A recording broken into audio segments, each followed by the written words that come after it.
Táto bakalárska práca sa zameriava na postprodukčné úpravy fotografií v podmienkach nízkeho osvetlenia pomocou troch rôznych metód mapovania tónov, ktoré boli vyvinuté na základe existujúcich vedeckých štúdií.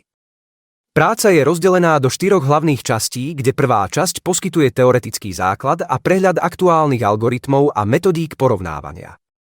Druhá časť je prakticky orientovaná a obsahuje podrobný popis implementácie vybraných metód v štúdiu Tone Mapping, ktoré boli vyvinuté pod vedením vedúceho práce.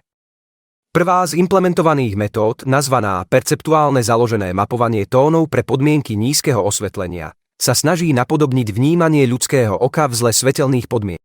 Táto metóda využíva komplexný výpočtový model, ktorý reaguje na zmeny vnímaných farieb v slabom svetle a snaží sa vytvoriť RGB obraz, ktorý by čo najvernejšie simuloval reálny vizuálny dojem ľudského oka.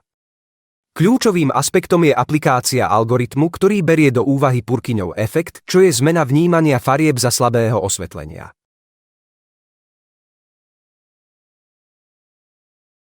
Druhá metóda, korekcia obrazu prostredníctvom hĺbkovej spätnej vzájomnej HDR transformácie, sa zameriava na zlepšenie vizuálnej kvality obrazov. Cieľom tejto metódy nie je len úprava podexponovaných alebo preexponovaných snímkov, ale skôr získavanie stratených detailov z oblastí s nízkou expozíciou.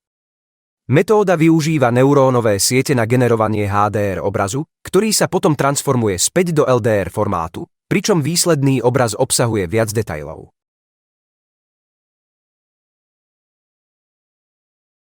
Tretia metóda, simulácia a kompenzácia zmien vzhľadu medzi denným a nočným videním od Roberta Vanata a Rafa Mantika sa sústredí na to, aby obrazy boli vnímané konzistentne naprieč rôznymi úrovňami osvetlenia. Táto metóda sa zaoberá úpravou kontrastu a farieb v obrazoch tak, aby detaily a farby boli zachované aj pri zobrazení v podmienkach s nízkou luminanciou.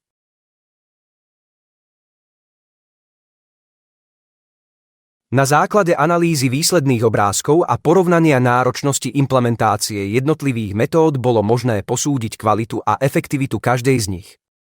Zistenia z testovania naznačili, že metóda simulácie denného a nočného videnia poskytuje najprirodzenejšie výsledky a je favoritom medzi testovanými, najmä kvôli svojej schopnosti udržať vizuálnu kvalitu obrazu vo všetkých svetelných podmienkach.